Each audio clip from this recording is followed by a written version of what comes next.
when it came to earlier, you heard me speaking about Pac. He would make suggestions for samples and stuff, and the way Runnin came about was the original Runnin. The way it came about was he was here in New York and he was filming Above the Law, and he was up at the Rucker playground right across the street from Polo Grounds in Harlem. That basketball court, that's where they were filming a large part of Above the Rim. So I had met him at Budweiser Superfest at Madison Square Garden backstage, and he told me, he said, yeah, I'm on set, so come by. When I get a break, you come in the trailer, you play me some stuff. Bombfirst.com. So I did that. Went on the set, waited. When he got a break, we went in the trailer. And one of the first things he said to me was, he said, man, you ever heard of what's the telephone bill? And he said, I want you to sample me some Bootsy, man. He said, I want what's the telephone bill and Munchie for your love. And I said, okay. And I knew the records. I knew them right away because I had them at home. So I went home and I made the tracks. The Munchies for Your Love track, that ended up being the Runnin' song. And the what's the telephone bill one, that became Straight Ballin'. I'm just living and loving. If you got a moment, if you got time to kill. Yeah. It was recorded in New York at Unique Studios. I produced the original, and it didn't only have him on it. It had a couple of the Outlaws on there. Bombfirst.com. And yeah, it was him, Biggie, and a couple of the Outlaws. It was interesting because you had everybody show up at the studio, and he had an interesting recording process, man. Nothing was as sharp as he was in the studio. A lot of times, a lot of stuff was never planned. He just kind of flowed along with however it went, however it was going to go, and the same for Runnin'. He showed up in the studio with his crew, with the Outlaws, and Biggie showed up. Biggie had Junior Mafia, a couple of them with them. I was up in there with my group, rapping as Fundamental. They was in there hanging out with me.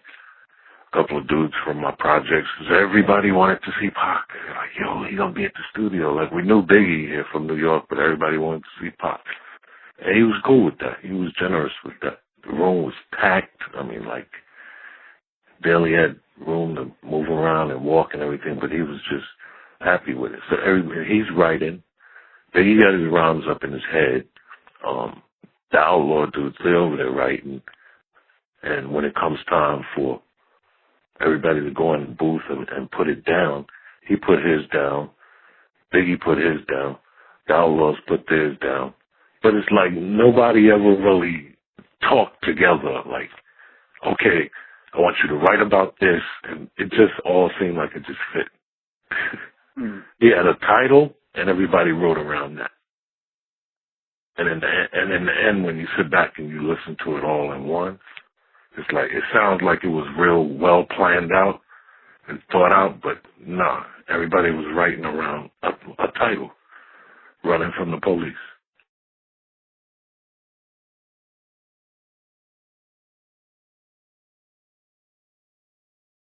Oh yeah. He was like that.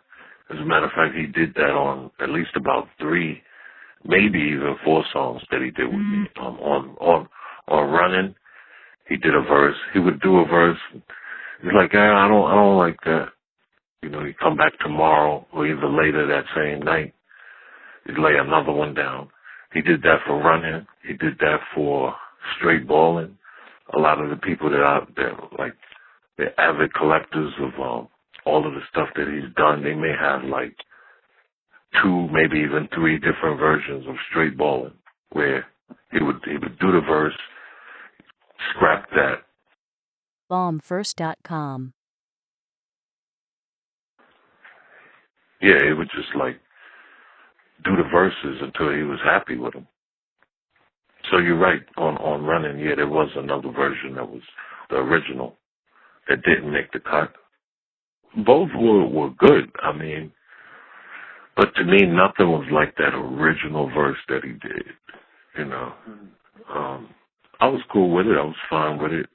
When he was completely satisfied with it and decided that that was the final, it ended up on an album called 1 Million Strong, which at the time was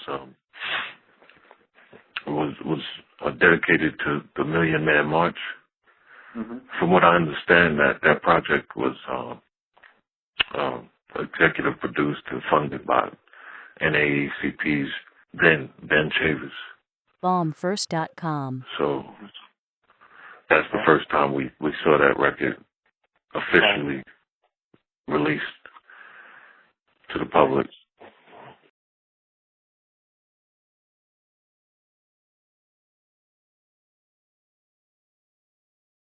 Yeah, that's the first thing I said was, whoa, where's the Outlaws? I guess back then at that time, I don't know, maybe it might have been capitalizing off of the whole Biggie Pac thing. And Right. to the public, you know what's strange is that Runnin' song was on the 1 Million Strong album. And it was released and everything, but the label that it was on and the way it was released was still in an underground kind of way. So when Runnin' came out with the EMINEM remix, to a lot of people it was a new song. Mm-hmm. They had never heard it before. And when they heard just Biggie and just Pac on it, they thought that was the record. But no.